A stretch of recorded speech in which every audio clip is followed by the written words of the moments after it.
कल्पतरुभ्यश्च कृपा सिन्धुभ्यैव च पतितानां पावनेभ्यो वैष्णवेभ्यो नमो नमः। ओ हे वैष्णव ठाकुरा दयार सागर दासे करुणा करी। ओ हे वैष्णव ठाकुरा दयार सागर दासे करुणा करी। ओ हे वैष्णव ठाकुरा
संकीर्तन की जय।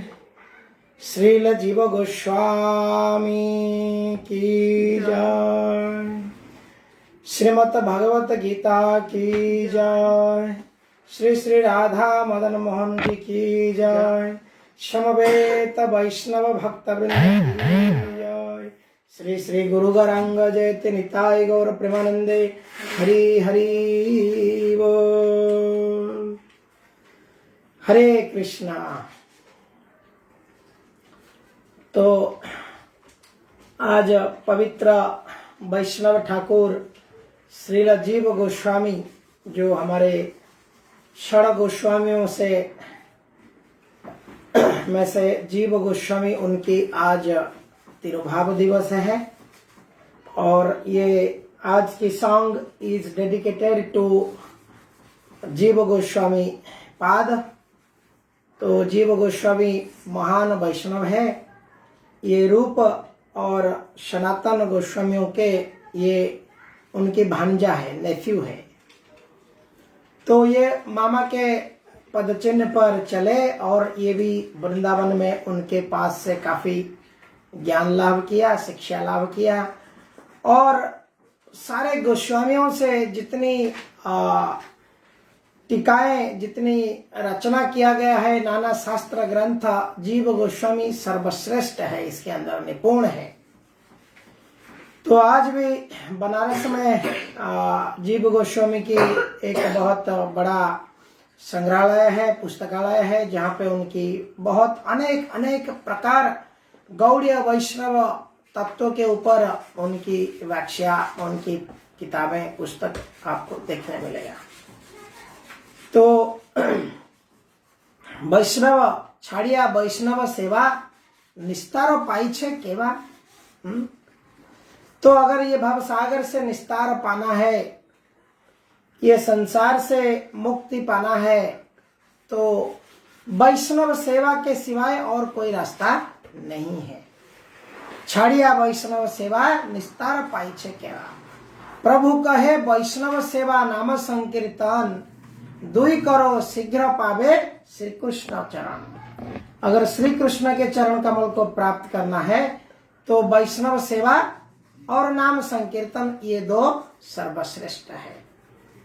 तो ऐसे वैष्णव आचार्य जीव गोस्वामी, ऐसे महान आचार्यों की आज तिरुभाव दिवस में उनके चरण कमल में हम प्रार्थना करते हैं कि हमारे मन, हमारे चित्त सदैव वैष्णवों के चरण कमल में, उनकी सेवा में रहे, और ताकि हम भगवत प्राप्ति कर सकते हैं। श्रीमद् भागवतम में भी इसका वर्णन आता है, unless one smear the dust of the lotus feet of a वैष्णव,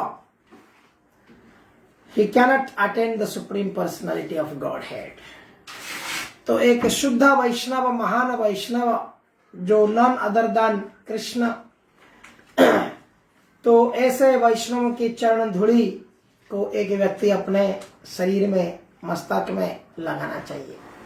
नरोत्तम दास ठाकुर भी अपने भजन में कहते हैं, वैष्णवेरा पद धूलि ताहे मोर स्नान केली, अर्पण मोरा वैष्णवेरा नाम, वैष्णवेरा उच्चिष्टा ताहे मोरा मन निष्ठा, वैष्णवेरा उच्चिष्टा ताहे मोरा मन निष्ठा।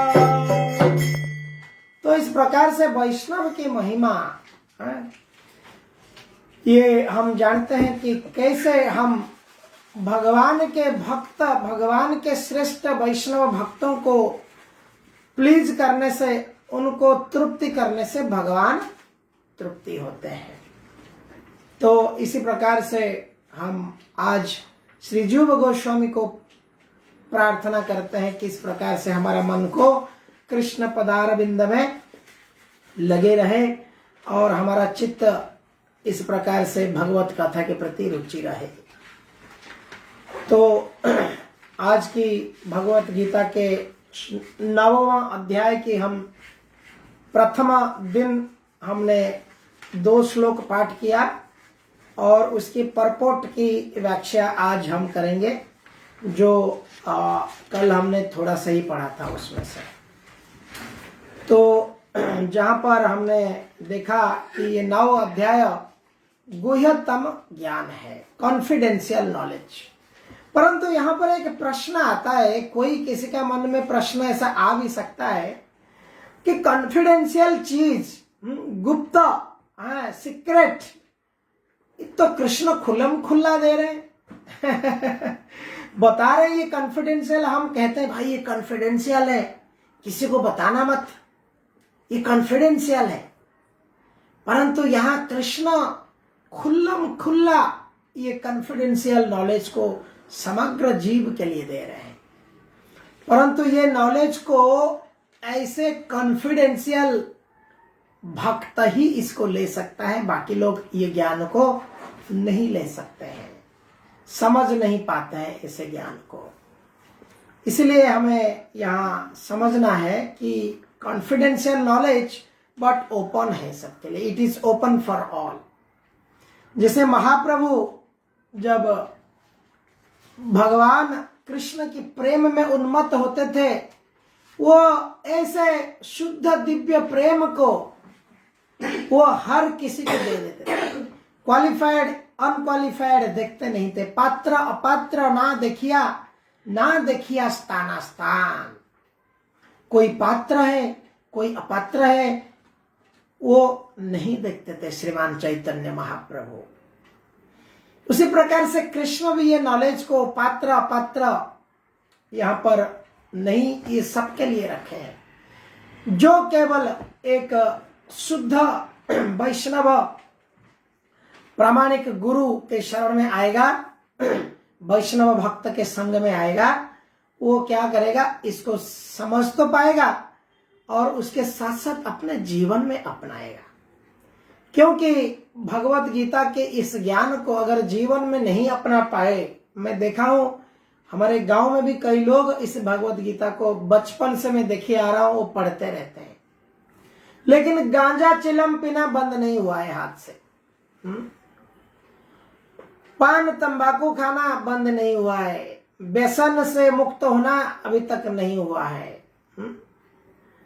सवेरे भगवत गीता पढ़ते हैं और शाम को दारू पी के घर पे आके बीवी को गाली गुलज करते हैं। तो इस प्रकार भगवत गीता पाठ की कोई ज्यादा लाभ नहीं होता है। तो भगवत गीता अगर हम वास्तव में ऐसी प्रामाणिक परंपरा से, ऐसी प्रामाणिक भक्त संग से हम सुनेंगे जहां पर वो हमारे हृदय को परिवर्तन करेगा। हृदय निर्मल भले जार, ये गौरांग के भक्त संग के प्रभाव है। जे गौरांगे नाम लाए तार है प्रेमोदय, प्रेम की उदय हमारे अंदर होना है। तो अब हम आज के जो श्लोक है इसको हम चर्चा करेंगे। राज विद्या राजगुह्यम, तो ये जो सीक्रेट राजगुह्यम और ये राज विद्या है, और ये पवित्रम इदम उत्तम प्रत्यक्षा भगवम धर्म्यम सुसुखं कर्तुम अव्ययम, ये अत्यंत सुख देने वाला विद्या है, आनंद देने वाला विद्या है। आज एक व्यक्ति को मैंने मिला और मुझे आज इसको शेयर करने में मन कर रहा है। उसी व्यक्ति को जैसे मैंने मिला, उसको मैंने कुछ कह रहा था काम के क्षेत्र में, तो वो अचानक से रोना पड़ा और वो उसके हाथ कांप रहा था। तो मैंने थोड़ा सा कुछ बोलने से पहले बोला, उसने बोला कि मेरे पिताजी की मौत हो गई है और मैं बहुत दुखी हूँ और मैं डर रहा हूँ, तो और उसके आंख से आंसू आने लगा। तो पीड़ा संसार में कई प्रकार की पीड़ा है और ऐसी पीड़ा में लोग पीड़ित हैं, कौन किस प्रकार से पीड़ित है और उनको इससे बाहर निकलने की रास्ता पता ही नहीं। मैं 4-5 मिनट उससे बात किया, वो व्यक्ति बहुत खुश हो गया और रिलीफ हो गया उसको। तो इस प्रकार से हमारे परम पिता होते हुए, हमारे पिता जो वास्तविक पिता है, जो इस शरीर को दिए हैं वो तो पिता हैं, लेकिन इस संसार में जो हमारी सारी व्यवस्था किए हैं ये परम पिता है। पिताहं अस्य जगत सर्वजोनिषु कौन्तेय अहं बीर्य प्रदपिता। तो इस प्रकार से जो परम पिता है, जब तक जीव उनके साथ संबंध नहीं बांधता है, जिस प्रकार से कोई अगर एक बड़ा पिलर के अंदर अपने को बांध रखा है तो उसको फिर और कोई उड़ा के नहीं ले सकता है, हवा उड़ा के नहीं ले सकता है।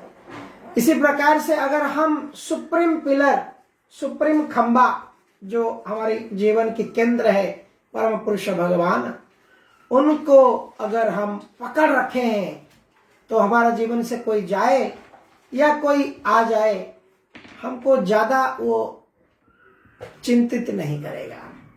हाँ, हमारे साथ अटैचमेंट है, घर परिवार पुत्र माता पिता ये है, परंतु हमें पता है ये आज है तो कल जाने वाले हैं, या तो वे जाने वाले हैं या तो हम उनसे पहले हम जाने वाले हैं। परंतु ऐसे संसार की जो ये परिवर्तन है, जैसे भगवत गीता के 2 अध्याय में कहा गया है, मात्रा स्पर्शास्तु कौन्तेय शीतोष्णो सुख दुःखदा आगमापायिना नित्यं तं तितिक्ष्य भारत। तो ऐसे ही सुख दुख, मात्रा स्पर्शा सुकौन्तेय, उष्मा शीत ग्रीष्म ये आता ही जाएगा और जाता ही जाएगा। चेंजेस अपने जीवन में आएगा। हमारे मोस्ट डियर मोस्ट लोगों को हम खोने वाले हैं, आज नहीं तो कल खोएंगे या वो हमको खोएंगे, ये तो ध्रुव सत्य है। परंतु इसमें जो व्यक्ति स्थित प्रज्ञ है, जो इसको जानता है, वो व्यक्ति क्या है, इसमें ज्यादा विचलित नहीं होगा। और विचलित होने से क्या है, देखिए हवा आ रही है, उड़ीसा तो फेमस है उसके लिए साइक्लोन आने में, हर साल 3-4 बार साइक्लोन आता है। लेकिन जिसका घर पक्का घर है, छत का घर है, उसको साइक्लोन में क्या है, डर नहीं है, उतना ज्यादा डर नहीं। परंतु जिसका छप्पर का घर है, वो हवा जाता है आता है हिलाते रहता है, वो छप्पर को उड़ा देगा कभी। इस प्रकार से हमको अपना घर को कंक्रीट बनाना है। कैसे कंक्रीट बनेगा? Concrete personality of God head Shri Krishna के साथ जब हम कंक्रीट रिलेशनशिप बना लेंगे तो फिर बाकी सब चीज हमको लगेगा ये भगवान की दी हुई है, ये आएगा और जाएगा। तो ये राज विद्या है और ये राज विद्या को आगे प्रभुपाद जी के तात्पर्य से हम पढ़ेंगे। पढ़िए प्रतिमा जी आप। पहले कल हम थे यह ज्ञान, यहाँ से पाठ कीजिए आप। तात्पर्य बाई हिज डिवाइन ग्रेस ऐसे भक्तिवेदांत स्वामी प्रभुपाद। यह ज्ञान समस्त कार्यों का शुद्धतम रूप है। जैसा कि वैदिक साहित्य में बताया गया है, पद्म पुराण में मनुष्य के पापों कर्मों का विश्लेषण किया गया है और दिखाया गया है कि ये पापों के फल है। जो लोग सकाम कर्मों में लगे हुए हैं वो पापपूर्ण कर्मों के विभिन्न रूपों एवं अवस्थाओं में फंसे रहते हैं। उदाहरणार्थ, जब बीज बोया जाता है तो तुरंत वृक्ष नहीं तैयार हो जाता, इसमें कुछ समय लगता है। पहले एक छोटा सा अंकुर रहता है, फिर यह वृक्ष का रूप धारण करता है। तब इसमें फूल आते हैं, फल लगते हैं और तब बीज बोने वाले व्यक्ति फूल तथा फल का उपभोग कर सकते हैं। इसी प्रकार जब कोई मनुष्य पाप कर्म करता है तो बीज की ही भांति इसके भी फल मिलने में समय लगता है। इसमें भी कई अवस्थाएं होती हैं। भले ही व्यक्ति में पाप कर्मों का उदय होना बंद हो चुका हो, किंतु किए गए पाप कर्म का फल तब भी मिलता रहता है। कुछ पाप तब भी बीज रूप से बचे रहते हैं, कुछ फलीभूत हो चुके होते हैं, जिन्हें हम दुख तथा वेदना के रूप में अनुभव करते हैं। जैसा कि 7वें अध्याय के 28वें श्लोक में बताया गया है, जो व्यक्ति समस्त पाप कर्मों के फलों यानी बंधनों का अंत करके भौतिक जगत के द्वंद्व से मुक्त हो जाता है, वह भगवान कृष्ण की भक्ति में लगा जाता है। दूसरे शब्दों में जो लोग भगवत भक्ति में लगे हुए हैं वो समस्त कर्म फलों यानी बंधनों से पहले से मुक्त हुए रहते हैं। इस कथन की पुष्टि पद्म पुराण में हुई है। अप्रारब्ध फलम पापम कूटम बीजम फलोन्मुखम क्रमेणैव प्रलीयेत विष्णु भक्ति ही आत्मनाम। जो लोग भगवत भक्ति में रत हैं, उनके सारे पाप कर्म चाहे फलीभूत हो चुके हो, सामान्य हो या बीज रूप में हो, क्रमशः नष्ट हो जाते हैं। अतः भक्ति की शुद्ध कारिणी शक्ति अत्यंत प्रबल है और पवित्रम उत्तमम अर्थात विशुद्धतम कहलाती है। उत्तम का तात्पर्य दिव्य है। तमस का अर्थ यह है भौतिक जगत या अंधकार है और उत्तम का अर्थ भौतिक कार्यों से परे हुए। भक्तिमय कार्यों को कभी भी भौतिक नहीं मानना चाहिए। यद्यपि कभी कभी ऐसा प्रतीत होता है कि भक्त भी सामान्य जनों की भांति रत रहते हैं। जो व्यक्ति भक्ति से अवगत होता है वही जान सकता है कि भक्तिमय कार्य भौतिक नहीं होते, वो आध्यात्मिक होते हैं और प्रकृति के गुणों से सर्वथा अदूषित होते हैं। कहा जाता है कि भक्ति की संपन्नता इतनी पूर्ण होती है कि उसके फलों का प्रत्यक्ष अनुभव किया जा सकता है। हमने अनुभव किया है कि जो व्यक्ति कृष्ण के पवित्र नाम हरे कृष्णा कृष्ण कृष्ण हरे हरे हरे राम राम राम हरे हरे का कीर्तन करता है, उसे जप करते समय कुछ दिव्य आनंद का अनुभव होता है और वह तुरंत ही समस्त भौतिक कल्मश से शुद्ध हो जाता है। ऐसा सचमुच दिखाई पड़ता है।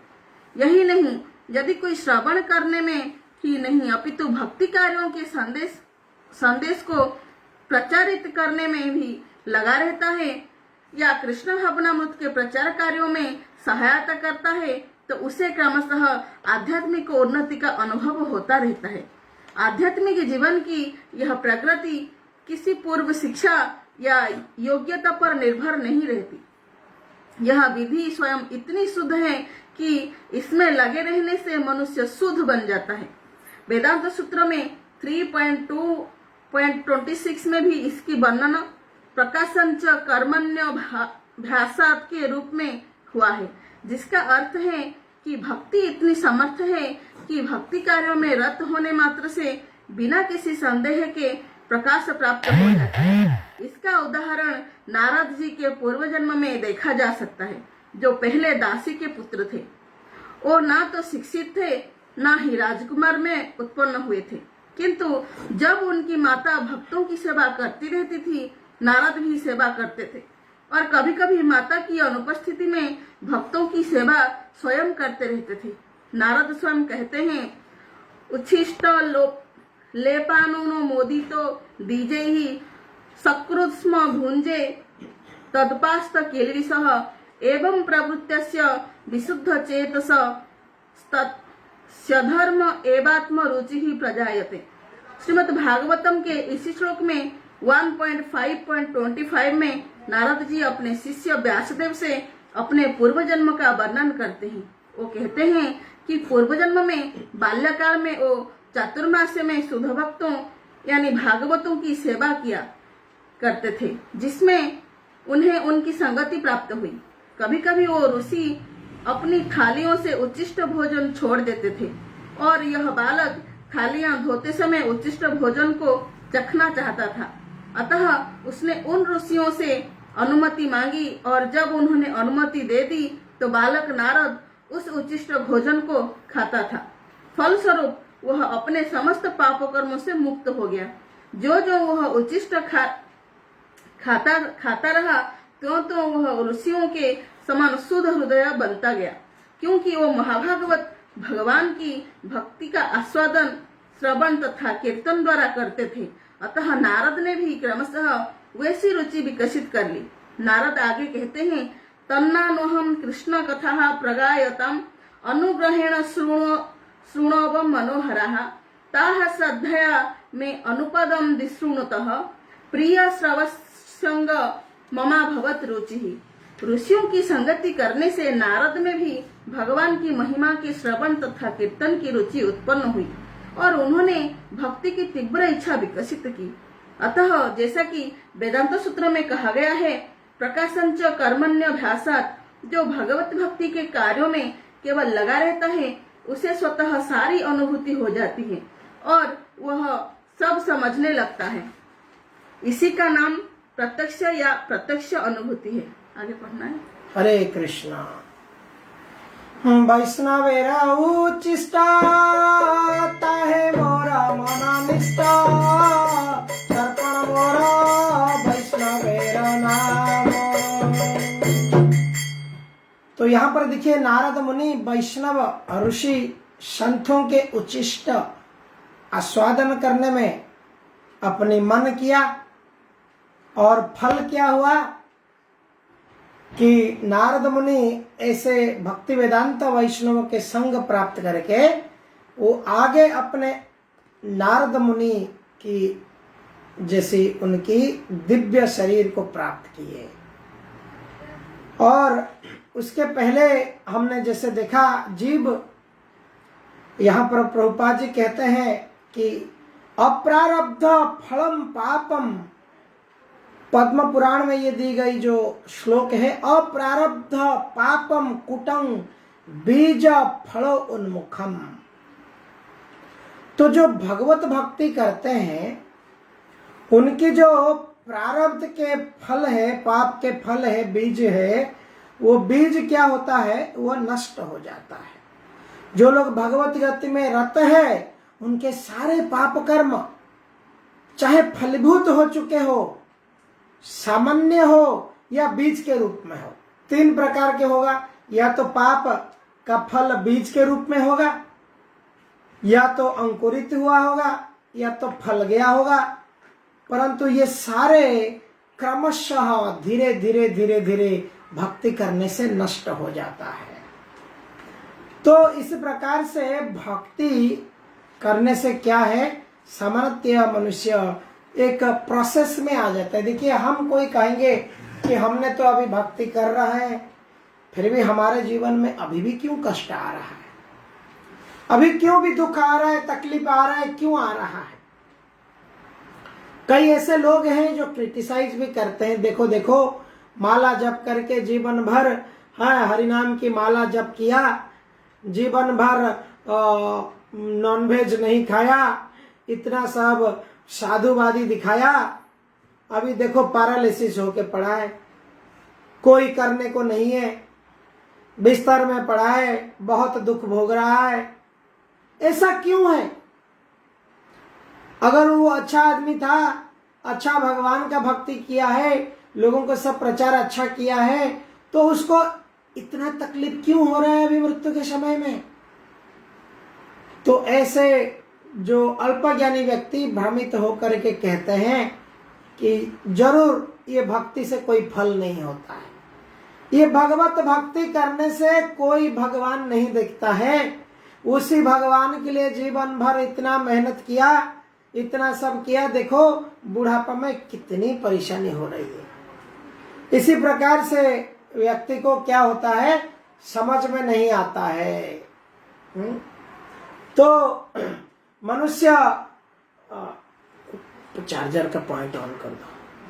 तो मनुष्य जब देखता है कि भक्ति करने से फल क्या है। फल अभिलाषी व्यक्ति देखते हैं कि ये काम करेगा तो कितना फल मिलेगा, वो काम करेगा तो कितना फल मिलेगा। इस प्रकार से भक्ति में मनुष्य फल की आशा यहाँ पे भी कैलकुलेशन करता है कि हमने जीवन भर कृष्ण भक्ति किया, चलो बुढ़ापा में अच्छा मरण हुआ। अच्छा मरण को भी लोग समझते हैं, अच्छा मरण का अर्थ यही है कि एक व्यक्ति मरण के समय में कोई कष्ट न पाया तो वो अच्छा मरण है। ये सामान्यतः लोगों की धारणा है कि मृत्यु के समय में अगर बहुत ज्यादा सफरिंग ना हो वो अच्छा मरण है, सुखी मरण है। परंतु इसको समझना बड़ा डिफिकल्ट है कि एक व्यक्ति मृत्यु के समय में हार्ट अटैक में मर गया, इसका अर्थ नहीं कि वो अच्छा मरण हुआ। अच्छा मरण उसको कहा जाएगा मृत्यु के बाद वो व्यक्ति कहाँ गया, परंतु हम इसकी कल्पना नहीं कर पाएंगे। भौतिकवादी संसारी लोग उसको कैसे जानेंगे कि वो व्यक्ति कहाँ गया और इसका कारण क्या है, वो व्यक्ति क्यों सफरिंग करता है, क्यों इतना कष्ट पाता है। अगर किसी व्यक्ति को सारे प्रारब्ध पिछले जीवन के जो सब कर्म के फलों हैं ये जीवन में समाप्त होने हैं, भक्ति के बल से कोटि कोटि जन्म के महा जो फल है भगवान उसको छोटी सी बिस्तर में सफरिंग के माध्यम से उसको पार करवा देते हैं। जीव वापस जन्म होगा फिर उसको भोगेगा, क्या क्या और कष्ट पाएगा। उससे बेटर है कि उसको इसी जन्म में थोड़ा सा ही भोग होता है और वृद्धावस्था में थोड़ी सी इस प्रकार की कष्ट होता है, परंतु भक्त को वास्तव में ये कष्ट नहीं होता है। यद्यपि ये प्रतीत होता है शरीर को कष्ट होता है, परंतु ऐसा नहीं होता है। तो इसलिए भगवत गीता हमको ये बताता है कि ये जो वास्तविक ज्ञान हम जब पाते हैं तो हमें समझ में आता है कि कैसे ये ज्ञान को हम अपने नश्वर शरीर के प्रति ना लगा करके अविनाशी आत्मा को किस प्रकार से हम इस संसार से उद्धार कर पाएंगे वो जानना आवश्यक है। दूसरा, भक्ति विनोद ठाकुर अपने भजन में गाते हैं, गोपीनाथ गुच्छाओ संसार ज्वाला, गोपीनाथ गुच्छाओ संसार ज्वाला, अविद्या जतन कारण ही सोहे जन्म मरण भाला, गोपीनाथ अमित कामेर दास, विषय वासना जागिছে हृदये, ठानिছে करम फास, गोपीनाथ ओ गोपीनाथ। हे गोपीनाथ, जब ये संसार की ज्वाला, संसार में हम जल रहे हैं दावाग्नि से, क्यों? अविद्या, अविद्या के कारण से, अविद्या की कष्ट है ये। हमें एक्चुअल जो विद्या है वो विद्या हमें नहीं मिला है। जो मुक्ति दे सकता है, जो विद्या हमको ये जेल रूपी भवसागर से बाहर निकाल सकता है, उस विद्या को हम प्राप्त नहीं करते हैं। बचपन से लेके यूनिवर्सिटी तक केवल ये शरीर को जिंदा रखने के लिए, पेट के लिए, दो मुठ्ठा खाने के लिए जो विद्या की आवश्यक है ये अविद्या है, कर्म संगा है। ये विद्या के पीछे जन्म मरण माला, ये अविद्या से, अविद्या के कारण जन्म मरण की माला चलता रहता है। 1 राउंड, 2 राउंड, 3 राउंड चलता रहता है। तो इसलिए हे गोपीनाथ, मैं काम का दास बन चुका हूं। ये विषय वासना और मेरे से सहन नहीं हो रहा है। इस प्रकार वैराग्य अगर किसको आता है, घर परिवार में रहते हुए व्यक्ति रियलाइज करता है कि ये विषय वासना मुझे वास्तव में खड्डा की तरह लेके जा रहा है और खड्डा में डालेगा। तो इस प्रकार से हमें समझना आवश्यक है।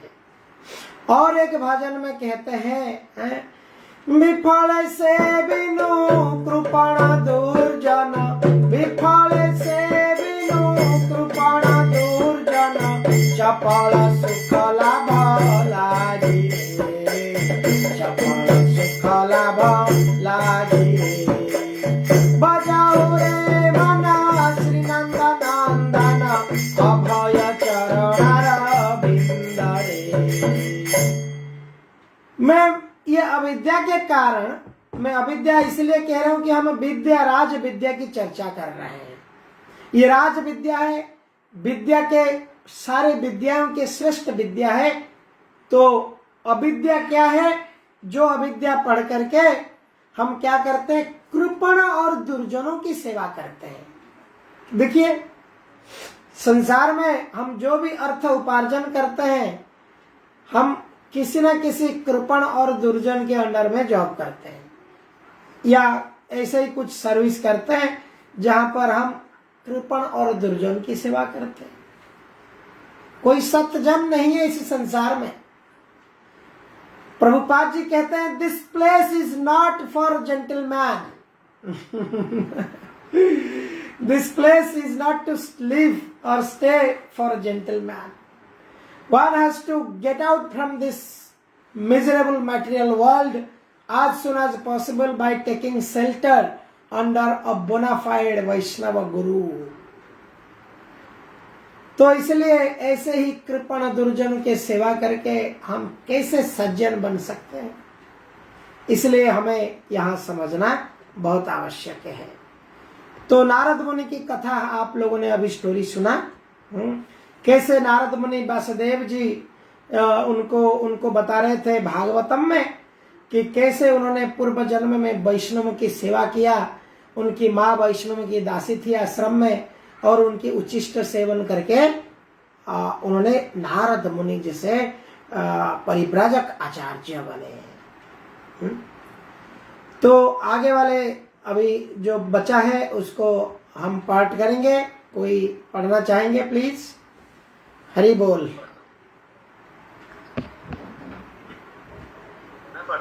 पढ़िए प्रभु जी। हरे कृष्णा।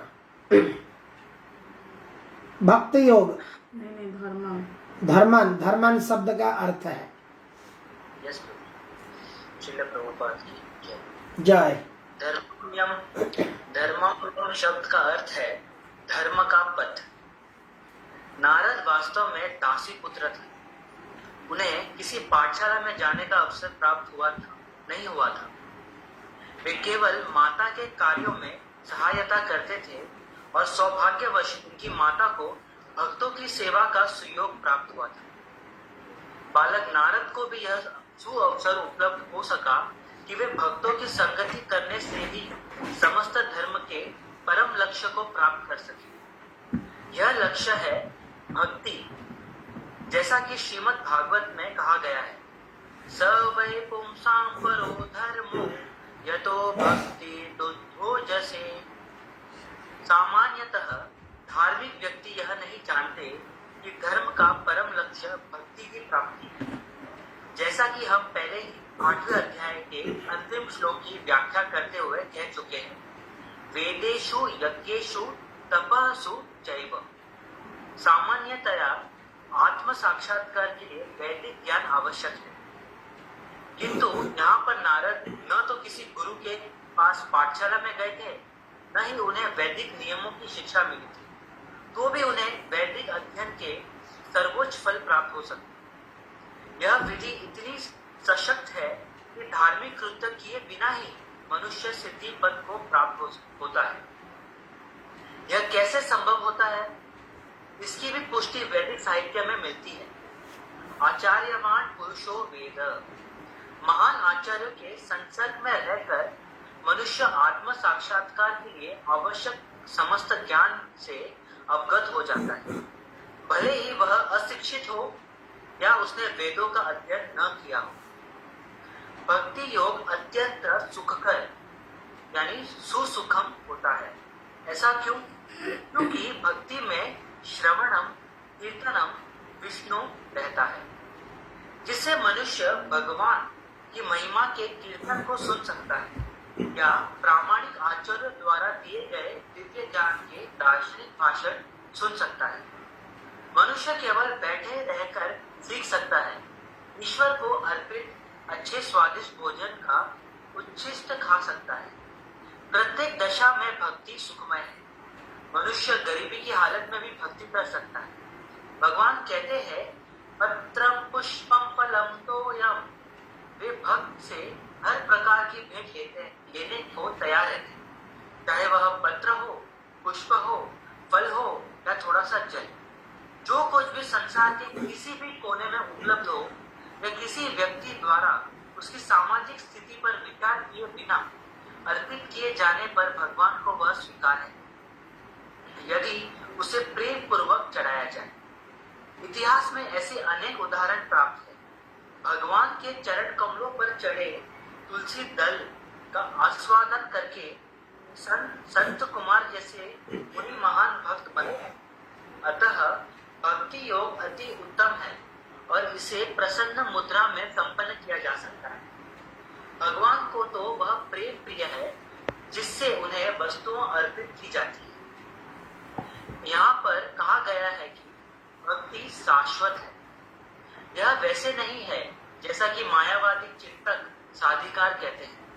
यद्यपि वे कभी कभी भक्ति करते हैं, किंतु उनकी यह भावना रहती है कि जब तक मुक्ति न मिल जाए तब तक उन्हें भक्ति करते रहना चाहिए, किंतु अंत में जब वे मुक्त हो जाएंगे तो ईश्वर से उनका तादात्म्य हो जाएगा। इस प्रकार की अस्थायी सीमित स्वार्थमय भक्ति शुद्ध भक्ति नहीं मानी जा सकती। वास्तविक भक्ति तो मुक्ति के बाद भी बनी रहती है। जब भक्त भगवत धाम को जाता है तो वहां भी वह भगवान की सेवा में रत हो जाता है। वह भगवान से सदाकार नहीं होना चाहता। जैसा कि भगवत गीता में देखा जाएगा, वास्तविक भक्ति मुक्ति के बाद प्रारंभ होती है। मुक्ति होने पर जब मनुष्य ब्रह्मपद पर स्थित होता है, यानी ब्रह्मभूत, तो उसकी भक्ति प्रारंभ होती है। समः सर्वेषु भूतेषु मद्भक्तिं लभते पराम्। कोई भी मनुष्य कर्म योग, ज्ञान योग, अष्टांग योग या अन्य योग करके भगवान को नहीं समझ सकता। इन योग विधियों से भक्ति योग की दशा में किंचित प्रगति हो सकती है, किंतु भक्ति अवस्था को प्राप्त हुए बिना कोई भगवान को समझ नहीं पाता। श्रीमद् भागवत में इसकी भी पुष्टि हुई है कि जब मनुष्य भक्ति योग संपन्न करके विशेष रूप से किसी महात्मा से श्रीमद् भागवत या भगवद गीता सुनकर शुद्ध हो जाता है, तो वह कृष्ण विद्या या तत्व ज्ञान को समझ सकता है। एवं प्रसन्न मनसो भगवत भक्ति योगतः। जब मनुष्य का हृदय समस्त व्यर्थ की बातों से रहित हो जाता है तो वह समझ सकता है कि ईश्वर क्या है।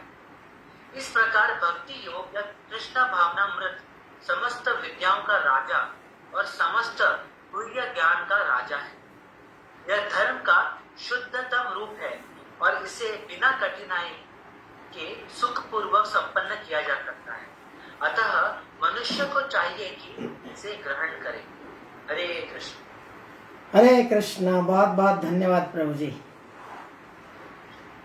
श्रीमद् भागवतम में वर्णन आता है, श्लोक संख्या 1.2.21 में इसी भक्त के ऊपर शुद्ध भक्त की संज्ञा यहाँ पर व्यासदेव कहते हैं, भक्ति का लाभ क्या है, ग्लोरियस रिजल्ट ऑफ भक्ति। जैसे यहाँ पे कहा गया कि मुक्ति होने के बाद भक्ति शुरू होता है। लोग कहते हैं भाई मरने के पहले ही थोड़े से नाम ले लेने का और क्या है, पूरी संसार में डूबते रहो और मरने से पहले याद कर लो, नहीं तो 4 जन शरीर को उठाएंगे और 2 जन कहते जाएंगे राम नाम सत्य है। तो जीवन भर मिथ्या किया और मरने के टाइम में शरीर को खाली सुनाई देगा कि राम नाम सत्य है। तो राम नाम अगर सत्य है, अगर हरिनाम सत्य है, तो जीवन भर मिथ्या में क्यों डूबा रहा, ये बद्धजीव को समझ में नहीं आता है। बद्धजीव मेरा घर मेरा परिवार में डूब जाता है और भक्ति करता है कि जैसे कि पूरी प्लेट व्यंजन के ऊपर थोड़ी सी नींबू निचोड़ता है। भक्ति ऐसे ही नींबू छिड़कने जैसी भक्ति है बस। गुरुवार को और ये पाल लिया थोड़ा, ये बार को कोई टीका कुछ व्रत कर लिया, बस भक्ति हो गई। तो इस प्रकार श्रीमद् भागवतम में इसकी डेफिनेशन आता है भक्ति की, कैसे उसकी लाभ होता है। विद्यते हृदय ग्रंथि छिद्यते सर्व संशयाः क्षीयन्ते चास्य कर्माणि दुष्ट एवात्मनीश्वरे।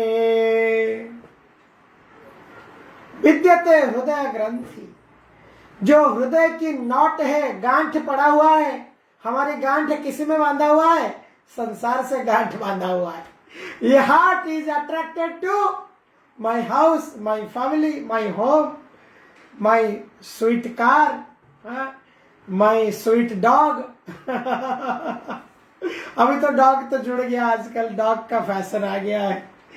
इसी प्रकार से ये हृदय ग्रंथि क्या होता है, टूटता है। कट द बाइंडिंग नॉट, सारे संशय खत्म हो जाता है। No more doubt, no more questions संसार के ऊपर। लेकिन स्टॉक मार्केट का क्या करूं, वहां से अच्छा कमाई आते हैं। नो क्वेश्चंस, जो अच्छा है वो करना है, जो अनुकूल है वो करना है, जो प्रतिकूल है उसको त्यागना है। ये भक्ति है। तो इसलिए वो व्यक्ति समझ पाता है, तेष्टा सकला पुंसम कृष्णस्तु भगवान स्वयं, वो कृष्ण को समझ पाता है। इंद्रादि व्याकुलम लोके मूढ़यन्ति युगे युगे। तो ये भक्ति की प्रोसेस है। तो इसमें ऐसे ऐसे जो भक्त है, महान भक्त है, इंटेलिजेंट लोग हैं, श्रीमद् भागवतम में वो कहते हैं ये दुर्लभ मनुष्य जीवन की सत उपयोग करते हैं। तस्यैव हेतो प्रचेत्य कोविद न लभ्यते यत भ्रमतादुपध्य तलभ्यते दुःख बदन्यत सुख कालेन सर्वत्र गभीर रहंसा। ऐसे इंटेलिजेंट बुद्धिमान भक्त जो होते हैं, ये क्या करते हैं कि ये ऐसा भक्त के ऐसा स्थान में रहते हैं, ऐसा स्थान में जाते हैं, ऐसा अनुकूल परिस्थिति के प्रति जाते हैं जहां पर क्या होता है, उनको केवल भगवान के चरण में प्रेम जागृत करना यही उनके लक्ष्य रहता है। ये नारद मुनि व्यासदेव को कहते हैं कि ऐसे लोग ब्रह्मलोक से पाताल लोक तक जहां भी रहे वो भगवान की भक्ति और प्रेम से ही आनंद लेते हैं। हमारे भक्तिविनोद ठाकुर कहते हैं, कीटा जन्म हऊ जथा, अगर कीट जन्म मुझे प्रभु मिलने वाला है अगले जन्म में, आई हैव नो ऑब्जेक्शन, परंतु आई हैव वन रिक्वेस्ट, मुझे एक भक्त के घर में जन्म दे दो। मैं कीड़ा हूं लेकिन भक्त के घर पे कीड़ा बन जाऊं तो मैं भगवान आपकी भक्ति कर पाऊंगा, भक्त के घर पे हरिनाम सुनता रहूंगा। तो इस प्रकार से भक्त दे डू नॉट फियर, वो उनको डर नहीं रहता है, भय नहीं रहता है भक्त को। तो इस प्रकार से हम देखते हैं जिस प्रकार से नारद मुनि यहाँ पर बड़े उदाहरण है, यहाँ पर व्यासदेव जी उनको बता रहे हैं। तो भक्ति जो है मुक्ति होने के बाद एक्चुअली शुरू होता है।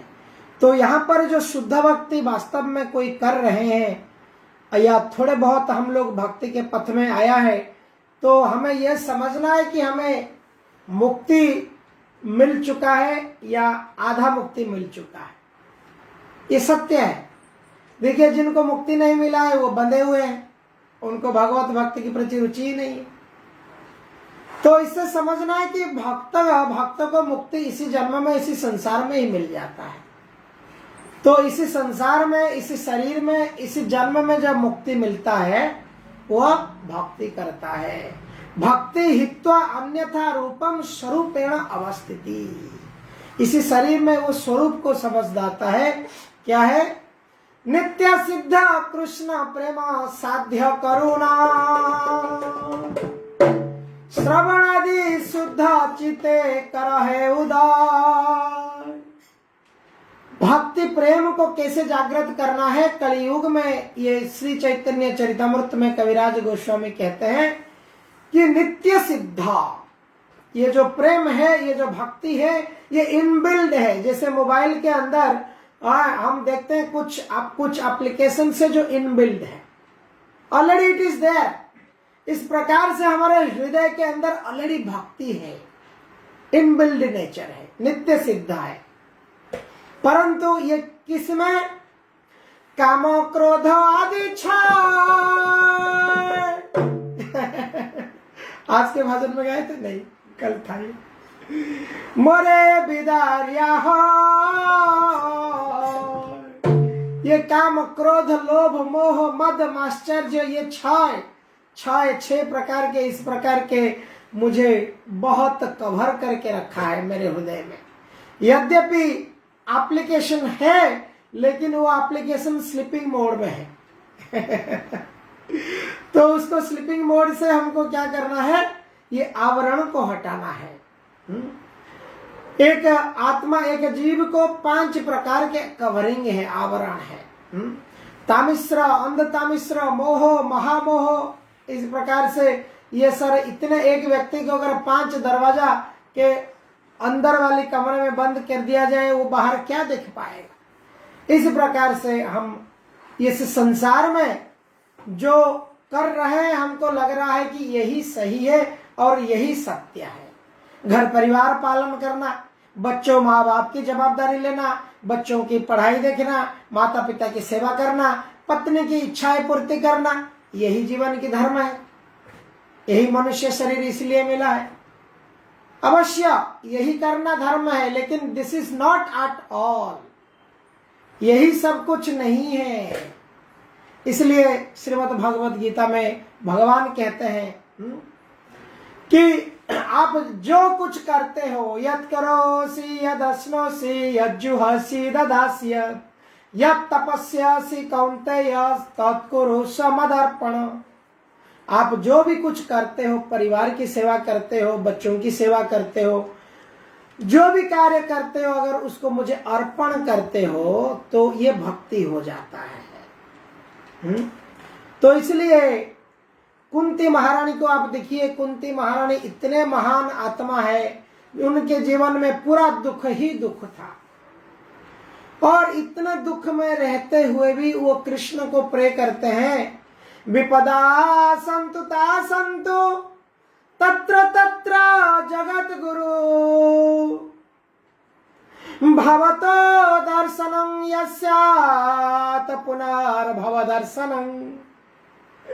वो कहते हैं, O my lord, O Krishna, I wish, मैं चाहता हूं दोज कैलामिटीज, जो विपद, डेंजर मेरे लाइफ में आते ही रहे, आते ही रहे, आते ही रहे।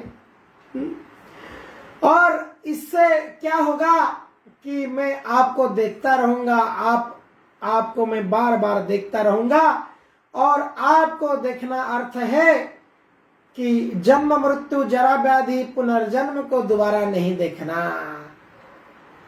और हम भगवान के पास जाते हैं और प्रार्थना करते हैं, मेरा जीवन में कोई विपद नहीं आए। यही और हम और शुद्ध भक्त वैष्णव में पार्थक्य है। वैष्णव भक्त, शुद्ध भक्त कहते हैं, प्रभु मुझे कष्ट मिल रहा ना, वही ठीक है, कष्ट चला जाएगा तो फिर मैं आपको भूल जाऊंगा। और जो भोग करने की इच्छा है, भोगी है संसार में, उनको थोड़ी सी कुछ होएगा, वो 3 जगह सोच के कहाँ पे खाएंगे, भाई यहाँ पे कुछ इन्फेक्शन तो नहीं हो जाएगा। पानी बोतल उठा उठा के कैरी करके भागना पड़ता है। आजकल तो खैर शहर में हो गया, सभी लोग हैं, तो कहने का मतलब है भोगी रोग भयम, भोग करने वाला व्यक्ति का ज्यादा रोग को भय है। कुलच्युति भयम, एक कुल में वंश में उनको लगता है एक ही बेटा है, मर जाएगा वंश च्युत हो जाएगा। तो कुल में अगर 2-3 बेटा है बोलते हैं चलो भय नहीं है, वंश कोई ना कोई रक्षा करेगा। कुलच्युति भयम, भोगी रोग भयम, धनी चौर भयम, जो धनवान व्यक्ति है उसको चोर की भय है, जो भोगी है उसको रोग की भय है, इधर बीमार गिर जाऊंगा उधर बीमार गिर जाऊंगा, भोग नहीं कर पाऊंगा। तो इस प्रकार से भक्त जो है वो इस प्रकार इतने भय में नहीं रहता है। वो कहता है कि कृष्णेर संसार करी छाड़े अनाचार, वो कृष्ण का संसार करता है और वो कहता है कृष्ण माता कृष्ण पिता कृष्ण धन प्राण। तो इस प्रकार से भक्त ये भगवान के चरण में जब पढ़ता है, सर्वस्व तोमार चरणे संपिया पड़ी छे तुम्हारा घरे, ये भक्त की चेतना है। ये सर्वस्व प्रभु में तुम्हारे चरण, आपके चरण में समर्पण करके मैं आपके घर में पड़ा हूँ। तुम ही तो ठाकुर, आप ही ठाकुर हो, मैं आपका कुकुर हूँ। I am your pet dog. और इतना समझ के मुझे समझ लो कि इतना जानो मैं आपका कुकुर हूं, मैं माया का कुकुर नहीं हूं। इस प्रकार ये भक्त की प्रार्थना है। हरे कृष्णा। अब तो समय हो चला है, तो आज हम श्लोक संख्या 3 को हम कल पाठ करेंगे। हरे कृष्णा कृष्ण कृष्ण हरे हरे, हरे राम राम राम हरे हरे। अतएव माया मोह छाड़ी बुद्धि माना, देयरफॉर अतएव बुद्धिमान व्यक्ति को क्या करना चाहिए?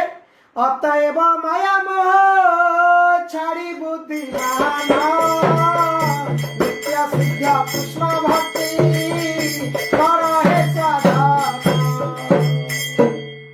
नित्य सिद्ध जो हमारी जीवन की एक हिस्सा है प्रेम, वो प्रेम को उल्टा कर देना है।